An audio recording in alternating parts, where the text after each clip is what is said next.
లాబాను ఎలియాజరుతో మాట్లాడుతున్నాడు ఏమని? యెహోవా వలన ఆశీర్వదింపబడిన వాడా లోనికి రమ్ము, బయట నేను. అయ్యగారులు చాలా మంది చర్చి బయట పెడతారు ఈ వాక్యం. ఆశీర్వదించబడ్డవాడే చర్చికి వచ్చి ఇంకా ఆశీర్వించబడతా ప్లానా ఏంది రండి సబ్జెక్టు? నా మందిరము సమస్త జనులకు ప్రార్థనా మందిరం కదా బైబిల్లో ఉంది. మాట్లాడరే, మందిరం ఆశీర్వించబడ్డ వారికేనా అండి? శాపగ్రస్తులకి, మరి పాపులకి, చెడిపోయిన వాళ్ళకి, సర్వనాశనం అయిపోయిన వాళ్ళకి, దిక్కులేని వాళ్ళకి, దిక్కుమాలి వాళ్ళకి నా మందిరము సమస్త జనులకు. వాళ్ళందరూ వస్తే మనకి ఎందుకు సార్? ఆశీర్వదింపబడిన వారే రావాలి. ఆ విధంగా మనము కూడా పనికి మాలిన ఫార్ములాలు పెట్టబాకు. ఓయ్, శాపగ్రస్తులను తెచ్చి ఆశీర్వాదకరమైన వ్యక్తులుగా తయారు చేయాలి. దిక్కులేని వారిని తీసుకొచ్చి ఆశ్రయపురములుగా మార్చాలి. కూలిపోయిన వారిని తెచ్చి ప్రాకారములుగా నిర్మించాలి. పాపానికి నిలయమైన స్పష్ట జీవితాలను తెచ్చి మహిమగల దేవుని ఆలయాలుగా తయారు చేయాలి. ఆశీర్వదింపబడిన వాడా రమ్ము, లోక తెలివితేటలా పొమ్ము. మంచి వాళ్ళందరూ స్తోత్రం చెప్పండి. అసలు ముచ్చట చెబుతాను. లాబాను గారు ఎవరిని పిలిచారండి ఈ మాట అనండి? ఇంతకీ ఎలియాజరు గారు ఎవరు ఉన్నారు? పెద్ద పాలేరు. అబ్రహాం గారి యొక్క అబ్రహాము గారే వస్తే ఏ గౌరవం, ఏ సంబోధన, ఏ మర్యాద ఉంటుందో అది మొత్తం ఎవరికి ఇచ్చాడు? పాలేరుకి ఇచ్చేస్తున్నాడు. దేవుడు యెహోవా మా యజమానుని బహు ఆశీర్వదించి, యెహోవా మా యజమానునికి రక్షించి, యెహోవా మా యజమానుని అని ఈ అబ్బాయి అన్నాడు. ఆయన అన్నాడు, ఇవన్నీ కాదులే కానయ్యా, మీరు యెహోవాను ఆశీర్వదించబడ్డవారు, లోపలికి రండి. నేను కాదండి మా అయ్యగారు అన్నాడు ఈయన. మీరు కూడా అంతే రేంజ్. అమ్మో కాదండి బాబు, అయ్యగారు నన్ను పంపిస్తే వచ్చానండి బాబు, మా బాబు గారికి సంబంధం చూడమన్నారండి, నేను పాలేనండి. ఎవరుకంటే నేనేమన్నానంటే, కుదురుగా ఏడితే ఈ గౌరవం ఎవరికి దక్కాలి? లోతుకు దక్కాలి. అవునా కదా? ఆలోచించండి. ఆడే కుదురుకుంటే తిరగకుంటే ఎలియాజరుని పంపుతాడు ఈ పనికి. రే నానా కొంచెం తమ్ముడికి చూడు, కొంచెం వెళ్ళు, ఫలాల దగ్గరికి వెళ్ళు అంటే అబ్రహాము తరపున ఇస్సాకు కొరకు ఎవరు వెళ్ళాలి? అసలు పచ్చ కనపడితే పారిపోయాడు. సొదొమలో పోస్ట్ ఇస్తే సెటిల్ అయిపోయాడు. యుద్ధం చేసి కాపాడితే కూడా టెంపర్తో ఆగిపోయాడు. ఎందుకు వచ్చిన పనులు రా? ఇప్పటికైనా మర్యాద వెనకొచ్చి మీ గుడారంలో మీరు జ్వరబడి మీ తండ్రితో మీరుండి మీ సంఘాల్లో మీరు కుదురుకొని మేలు పొందండి, దీవించబడండి. మీ తండ్రి దగ్గర పోసేటరా పనికి మేలు మాటలు కాకపోతేని పొని తిడతాడా? తప్పే ఉంది. సొదొమ రాజుగారితో పాటు కతరులేమో రాజులు ఎత్తుకుపోయింది దానికంటే అవమానం కాదుగా. అటు భార్య బిడ్డలు ఎత్తుకుపోయాడు, అప్పుడు మాత్రం అక్కడ బాగానే ఉన్నాం కంఫర్టబుల్గా. దేవుడు ఎంత చేతనం మరి శ్రమ అనుమతించాడు, అది ప్రభు చిత్తమని తలంచుతున్నాము. కానీ అబ్రహాం గారు తెలిపోతే మాత్రం తండ్రి చిత్తం కదా. ఎందుకు వచ్చిన టెంపర్ రా? తండ్రి దగ్గర టెంపర్ ఏంటి? ఎలా ఎవడు సంగారు కాదు మర్యాదకి వెళ్ళిపోండి. స్తోత్రం చెప్పండి గట్టిగా, చెప్పండి గట్టిగా. మరి చాలా సంవత్సరాలు మేము అక్కడే ఉన్నాం, కానీ మరి ఒక మాట మీద మాట వచ్చి కనిపించినోడు ఒక మాట అనకూడదు. ఇట్రా పనికి మేలు పని, నువ్వును పనికి మేలు మాటలు మాట్లాడతావు. యేసుప్రభు అన్నాడంట, ఆ పండు తింటే చచ్చిపోతావు అన్నాడంట. అది చేదుగా ఉందంట. మీరు చావనే చావరు, తీయగా ఉందంట. ఆ మాటలు అట్టగా ఉంటారా? చంపేసే మాటలు, ఈ దుర్మార్గ మాటలు, సైతాను మాటలు. మీరు చావనే చావరు, మీరు దేవతల వలె మారిపోతారంటే ఆహా, ఇంతటి అమృత స్వరము దేవుని వద్దలేదే. సర్పమే తీయగా మాట్లాడుచుండెను, తండ్రి ఏ కఠినాత్ముడై ఖండించుచుండెను. తండ్రి అలాగే ఉంటాడు, సర్పం ఎలాగా ఉంటుంది. ఎటుబడిపోతున్నావు అర్థం చేసుకో. పడగ నీడలో పడుకుంటావా అమాయకుడా? అదొక నీడ. ఎంత డేంజర్ ఇది.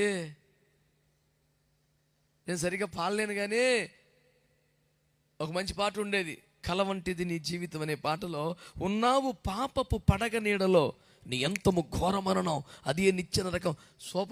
మా యవన కాలంలో డ్రమ్ వేసుకుంటే దండయాత్రకి రోడ్డు ఎక్కితే సైకిల్కి వెనకాల క్యారేజ్కి డోలకు పెట్టుకుని సెంటర్లో స్టాండ్ ఎత్తి తేజ రక్తం ఏం చేయం.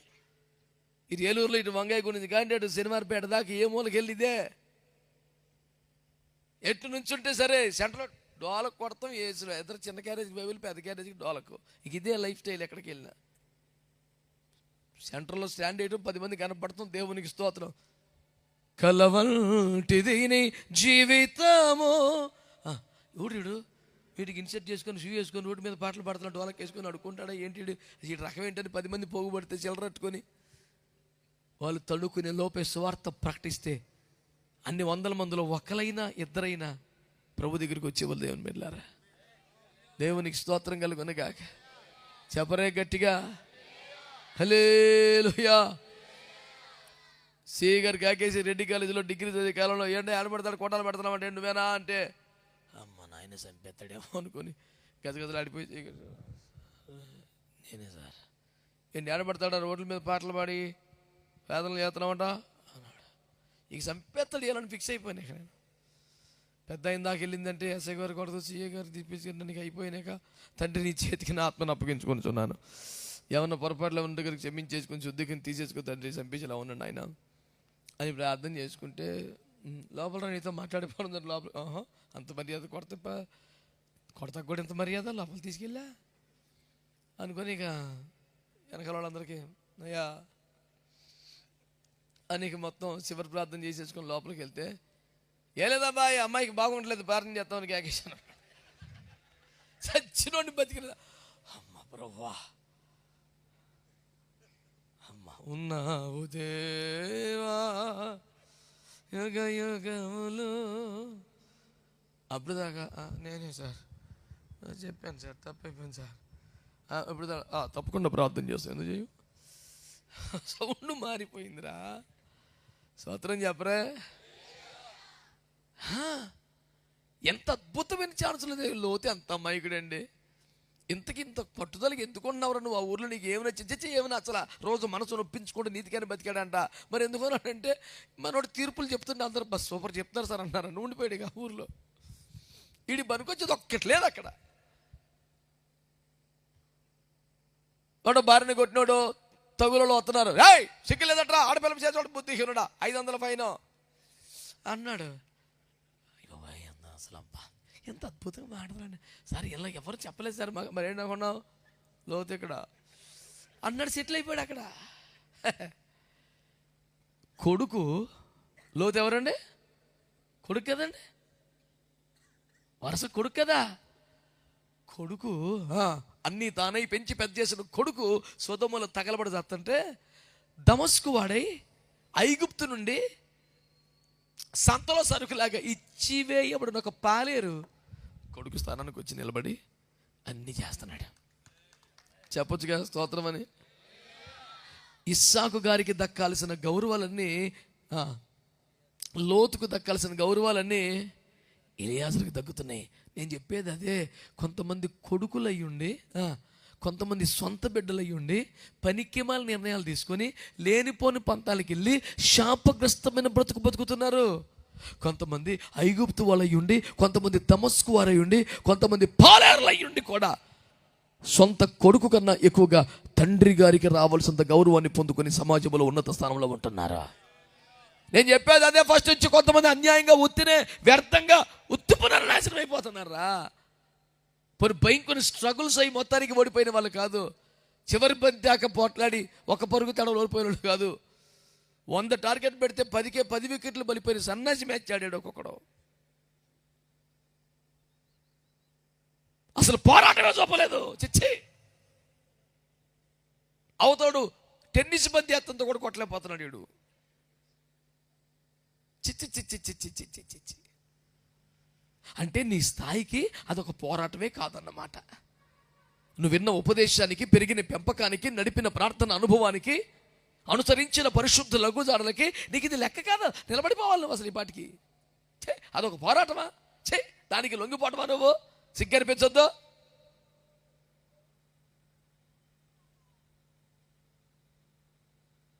ఈరోజున ఒక మాట దేవుడిని అడుగుతున్నాడు.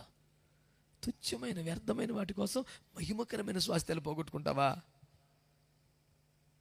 నేను అనేది ఏంటంటే ఇప్పటికైనా మించిపోయింది లేదు. తప్పు తెలుసుకొని దరిద్రం వదిలించుకొని బయటపడు. కొడుకు ఎప్పుడు కొడుకే, నీకు డోకా ఉండదు.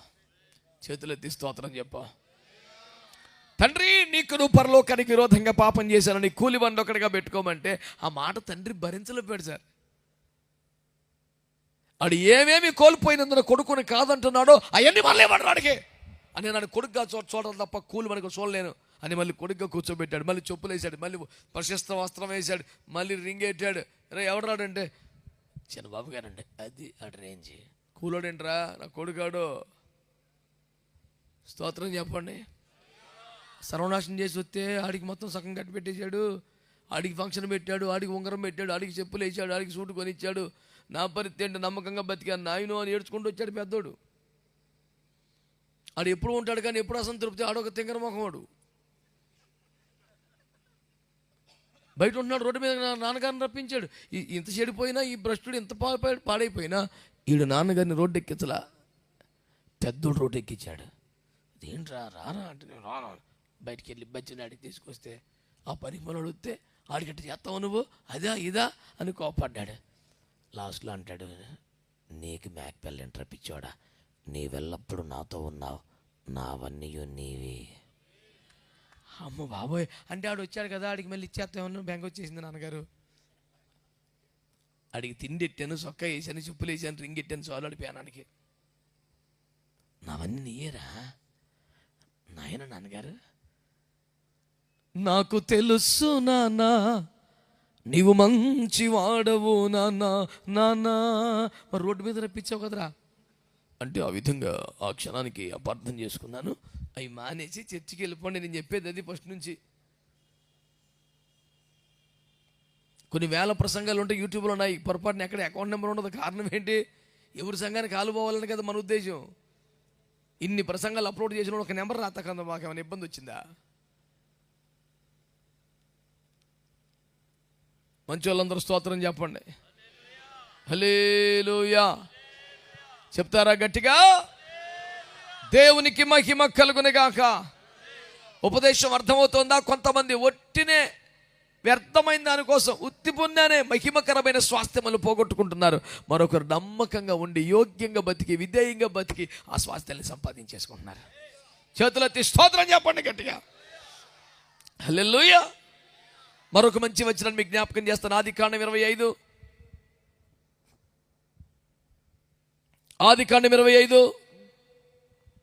31.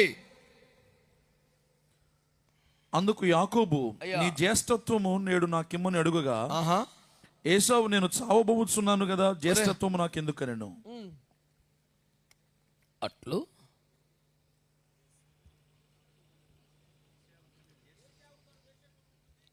దేవునికి స్తోత్రం. కొంచెం ఆయన కొంచెం బలపరచండి బాబా. దేవునికి స్తోత్రం చెప్పండి. హల్లెలూయా. అందరూ చెప్పొచ్చుగా. అటు ఓడబాకండి. ఇందాక వర్షాన్ని దరిచాడు పిల్లోడు, ఏమనబాకండి పాపం. ఏర్పాట్లన్నీ పనులు ఇక్కడ ఉండి స్టేజీ కాడ స్థానిక సంఘస్థులతో పాటు కన్వీనర్ బక్సిక్కిపోయి ఉన్నాడని చెప్పి మా వాడు కొంచెం వాళ్ళని బలపరిచాడు. స్తోత్రం చెప్పండి. హల్లెలూయా. నేను ఎప్పటికప్పుడు ఆయనకే ఫోన్ చేస్తాను. హోటల్కి నాన్న ఎంతకాడికి వచ్చింది నా పరిస్థితి ఏంటి, తండ్రి ఎంతవరకు వచ్చింది, ఓకే నేను బయలుదేరిపోతాను వచ్చేస్తా. నేను వచ్చేస్తున్న సమాచారం అందుకున్నాడు కన్వీనర్. అన్న అయ్యా నువ్వు అప్పుడెప్పుడే రాబాగు, దేవుని స్తోత్రం అంటే నువ్వు అర్జెంట్ ఫోన్ పెట్టి నువ్వు వచ్చేస్తున్నానని చెప్పాను. అంటే కొంచెం టైం బట్టి ఎలా ఉందయ్యా పట్ని. ప్రసంగం ముందాక పడుకొని మంచం మీద పొరులు ఆ టయానికి వచ్చి 4 పలుకులు పలికిపోయే బాబతా. రక్తమే ఇచ్చాయి నా బిడ్డలతో పాటు నేను అతను పదానంతే. ఇక ఏం మాటలు అర్థం కాల. మా అయ్యగారులందరూ కూడా అప్పుడే అండరాడు అనుకొని మెల్లిగి వచ్చారు. దేవునికి స్తోత్రం. వాళ్ళందరూ వచ్చేపాటు ముందు ఆ పేజీలు ఆడానా, ఆ పేజీలు ఆడ మరమేంటి, ఏంటి అంత అప్పుడే వచ్చావు నువ్వు.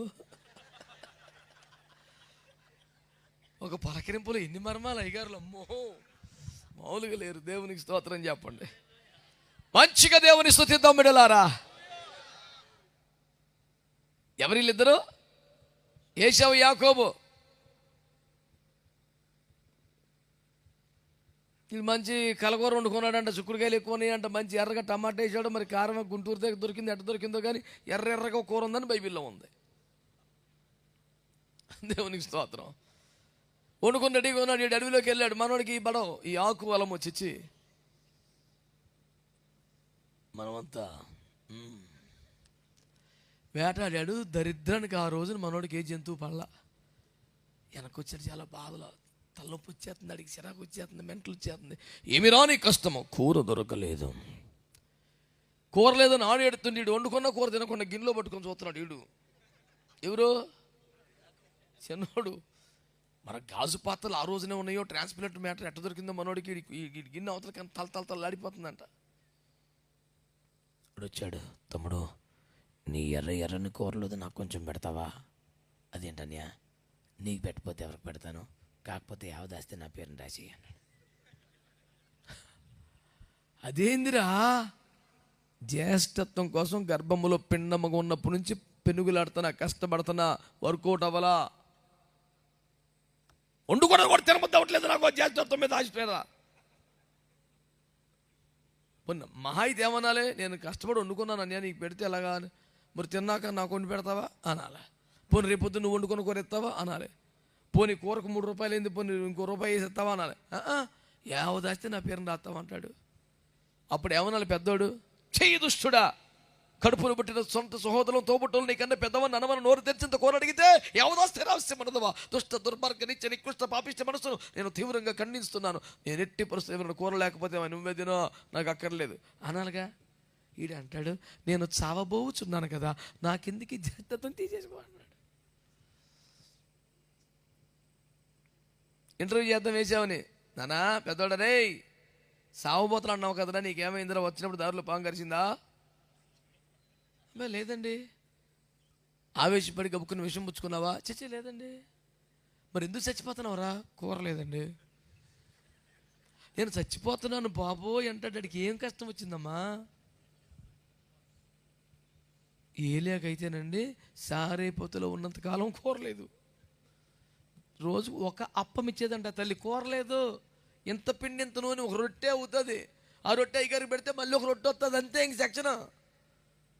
ఏసేపు అయితే ఫస్ట్ రోజున చచ్చిపోను, ఏలియా కప్పుతున్నాడు కానీ మరి అన్ని సంవత్సరాలు కూరలేదు సార్ ఆయనకి. రొట్టె మాంసం తిన్నప్పుడు ఎలా సేవ చేశాడో, మాంసం లేక రొట్టె తిని కూడా అంత చక్కగా ఏసేపు అయితేనా నో, నేను చచ్చిపోతాను ఇప్పుడు. యారా ఏ కూర లేదు. పాటలు, ప్రార్థన, సౌండ్, ఆర్కెస్ట్రా, ఉపదేశం, అభిషేకం అన్నీ అత్యద్భుతంగా మహిమకరంగా ఉన్న కూటమయ్యాక పెట్టే ప్రేమ విందులో శాఖాహారం ఉంటే ఈడు ఊరంతా పనికి మళ్ళీ మీటింగులు పెట్టాడులే, పెద్ద మీటింగ్ పెట్టాడు, వంక కూర పెడతాడు మీటింగ్ పెట్టి. చిచ్చే, ఇలాంటి భాషను ఎక్కడ చూడలేదు నేను. వీడికి ఎందుకు అంత కోపం వచ్చింది? ఏశావు సొంత తమ్ముడు. నిమ్రోదు ఆత్మ ఇళ్ళలో జరబడ్డట్టు ఏలియా ఆత్మ యోహానుకు వచ్చినట్టు ఏశావు ఆత్మీయుడికి వచ్చింది. చిచ్చే, నేను అట్టు ఉండను అనే వాళ్ళు స్తోత్రం చెప్పండి. సగానికి సగం లేవు, ఆలోచించుకో. మాట్లాడితే ఏ కాలనీ అంటావు, బి కాలనీ అంటావు, గ్రౌండ్ అంటావు, ఏది సౌండ్ పరువు తీసేస్తున్నారా సంగమా? స్తోత్రం చెప్పండి.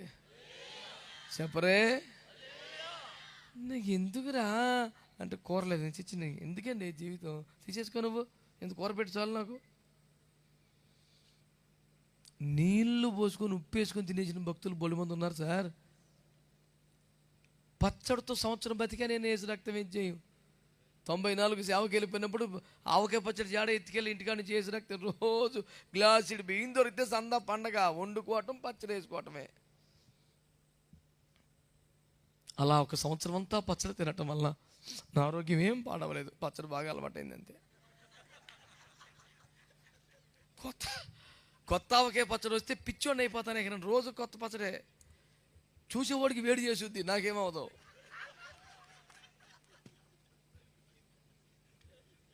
ఇది ఎలాగో డబ్బులు మనిషి కాదు, ఏం కోరికలు లేవు మనోడికి, పచ్చడి ఇష్టపడతాడని ఎవరైనా ఇంటికి వచ్చామో ఇంత పచ్చడి చేసా తెస్తుంటారు. నాకు ప్రియా పచ్చడాలు తినేసి పట్టిన పచ్చడి అందులో పెట్టి నాకు తెస్తుంటారు ఇంత చేసాలు. నేను ఇంకా కొత్త పచ్చడి వచ్చేప్పటికి మనకి ఎక్కడ ఉద్యమం వచ్చేది కదండి. ఇంకా దేవుని స్తోత్రం అన్నా, ఎందుకన్నా పచ్చడి తింటావు, వేడి చేస్తుంది, కడుపులో గాబరై దొద్దో, ఆరోగ్యం దెబ్బతింటది. 30 సంవత్సరాలు సేవలు అది ఒక్కటే బాగా సెట్ అయింది నాకు. డాక్టర్లు ఏమో తగ్గించు, నీకు షుగర్ ఉంది, బీపీ కూడా వచ్చేది, ఇక ఏం పెద్ద రెచ్చిపోతున్నాం, పచ్చళ్ళు ఏంటి మానే అంటే, ప్రభా నేను మనకు ఆ చదువు మనం చదవలేదు, వీడియో మనల్ని కోపడుతున్నాడు ఎట్ట ప్రభా అని ప్రార్థన చేసుకున్న మన ఒక డాక్టర్ గారు యూట్యూబ్లో పెట్టాడు, ఆవకాయ పచ్చడి రోజు తింటే షుగర్ తగ్గుద్దని. నాకు తెలిసిన డాక్టర్లు అందరికీ ఫార్వర్డ్ కొట్టా. ఇంకో సీక్రెట్ చెప్పనా, అది నాకు పెట్టింది మా అక్క. అరే తమ్ముడు ఆవకాయ పచ్చడి తింటే తగ్గుద్దంట, అది సురక్తం కమ్మని మేము చేసి పెట్టామమ్మ నీకు వందనాలని. 7 దండాలు 100 పెట్టి తెలిసిన డాక్టర్లు అందరికీ పెట్టా, మామిడి కూడా పెట్టా. షుగర్లు ఎవరెవరికి ఉందని మొత్తం అందరికి, నాన్న పచ్చడి తినేరా తగ్గిపోద్దంట అని. అంటే ఎందుకు చెప్తున్నానంటే కూర ముఖ్యమా అండి? దానికోసం దేవుని కృపను పోగొట్టుకుంటామా? తిండి కోసం ఏమన్నాడు తెలుసా యేషావుని? 12:16 హెబ్రీ, ఒక్క పూట కూటికొస్తాను జ్యేష్ఠత్వాన్ని